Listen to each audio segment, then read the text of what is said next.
Right, what is up guys? Welcome to a new video. We are currently sat in a McDonald's fueling up for what is going to be a bit of a marathon. We're heading to Wales to do Pen y Fan. It's like a 6-hour trail, is it? So, yeah, the 4 peaks, a horseshoe, so okay. Depends how slowly we do it. Well, plenty of opportunities to film. Yeah. Wink wink. Yeah. Have a sit down. Have a sit down, yeah. So I'm gonna sort of bring the camera along and just get some good footage hopefully. Hopefully it doesn't absolutely piss down. Whoa. But the coffee shop's open up there. Is there a coffee shop? No. Right, we'll see you there.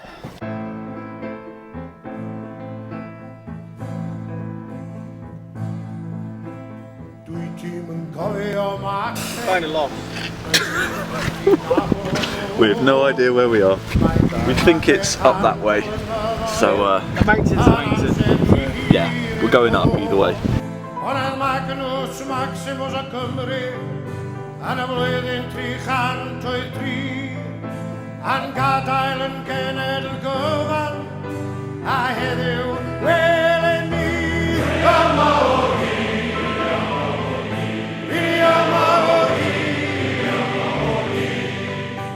Little check-in.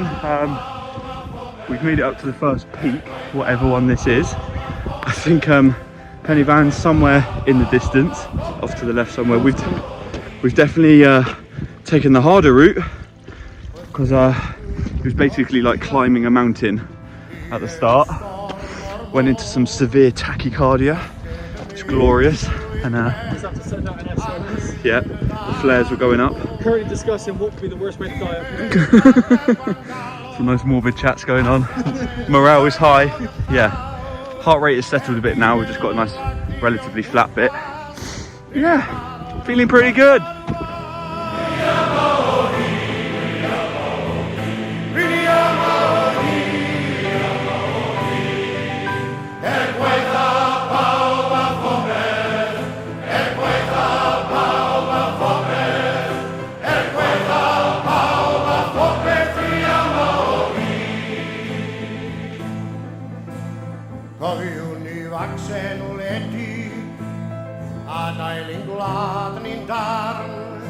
A flwyddyn ger bron y gwledydd, byddwn yma hyd i ddyfarn.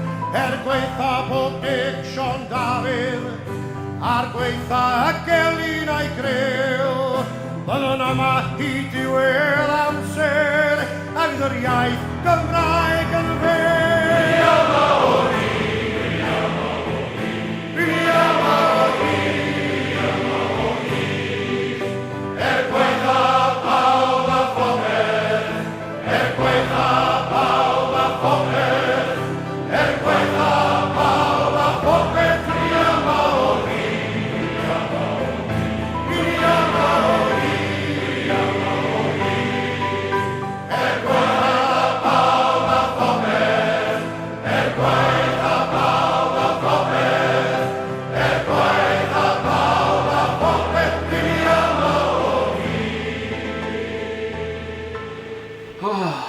Wow, what a traumatic experience that was. It's been a couple of days since I got back from Wales and Pen y Fan.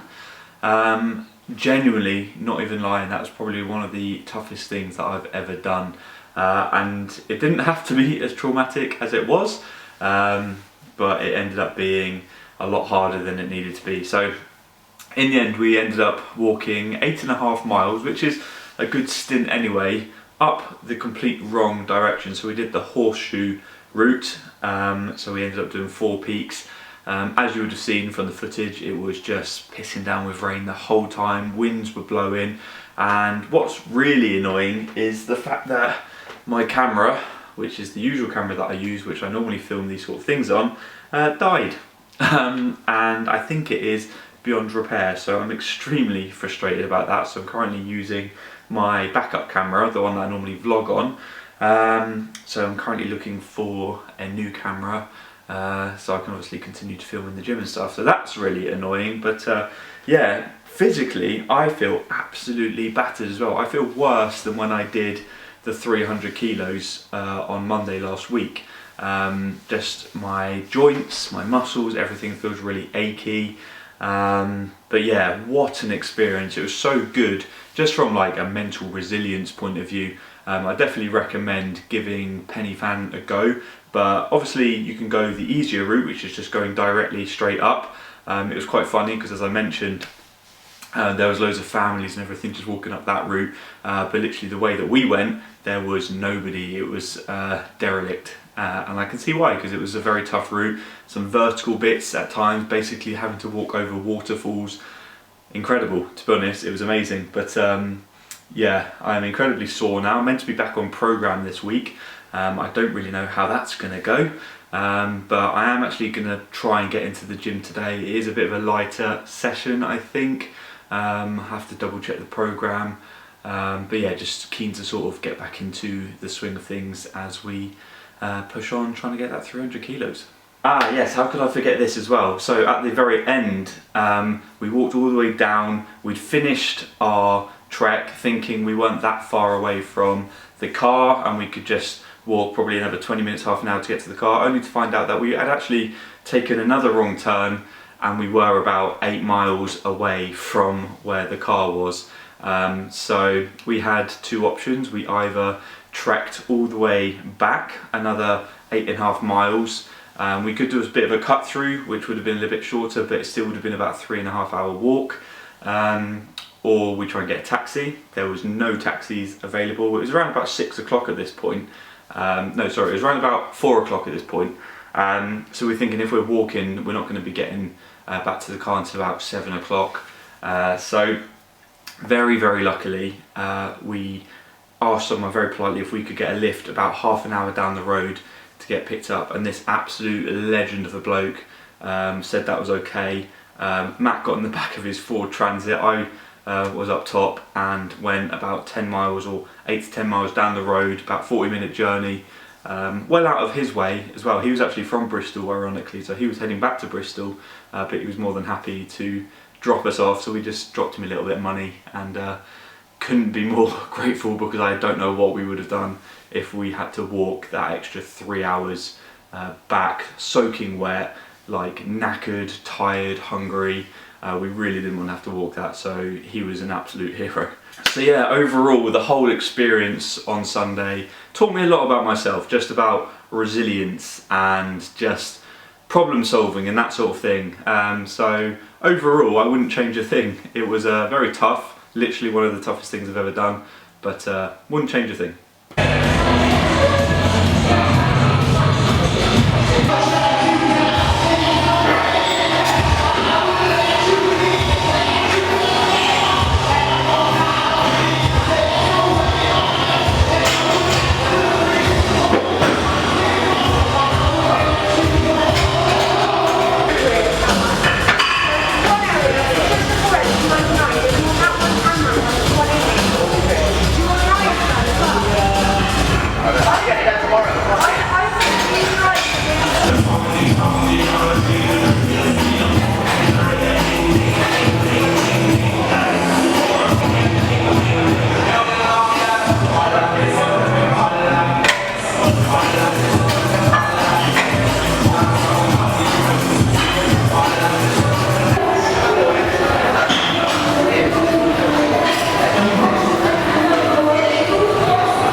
Right, it is Thursday today. It is my final training session of the week. Normally train on Friday, but this week has just been a little bit chaotic with my programming, mainly because obviously I went up Penny Fan on Sunday, and just with the recovery side from that, I've just been a little bit all over the place with finding days to train effectively.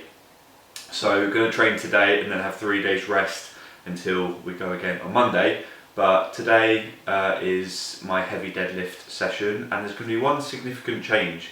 I'm going to be using a deadlift bar today. So I've only ever used a deadlift bar over a prolonged period of time once, and that is the first time that I went for 300 kilos. So I'm going back to training with the deadlift bar. The last time I trained with the deadlift bar I was pulling sumo. Now I'm using conventional, so it'll be interesting to see how I get on just with a conventional stance using a deadlift bar.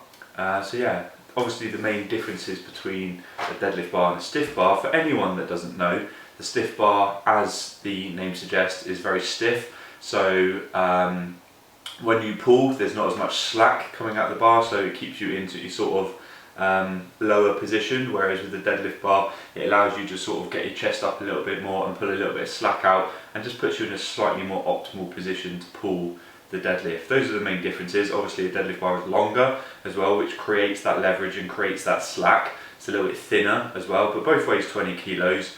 But those are the main differences really between the deadlift bar and the stiff bar. The competitions that I was previously competing in, so the IPF or the British powerlifting, they all use stiff bars, very stiff bars. The Alico bar was a particularly stiff bar, and then obviously other federations like BDFPA, GBC, those are the ones that I just happen to know.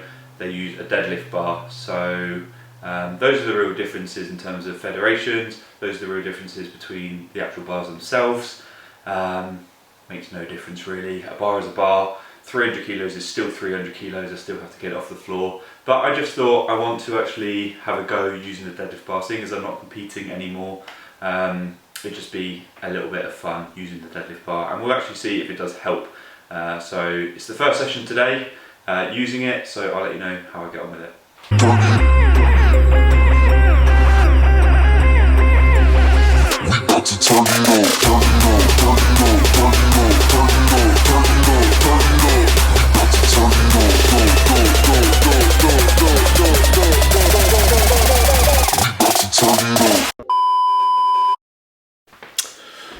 Apologies, I've had another absolute stinker with the cameras.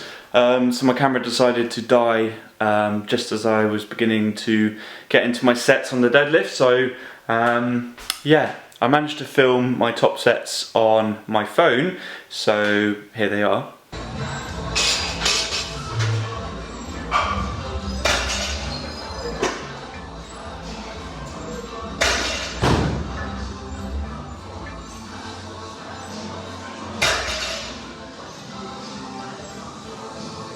So that was 250 for 2 sets of 3. That was the first set that I just showed you there. A big learning curve is needed on the deadlift bar because it felt a lot different to a stiff bar. Looking back at the footage, it doesn't actually look too bad, but it feels very different and probably feels a bit worse, surprisingly. So I think that's just something I need to get used to. I'm going to stick with it.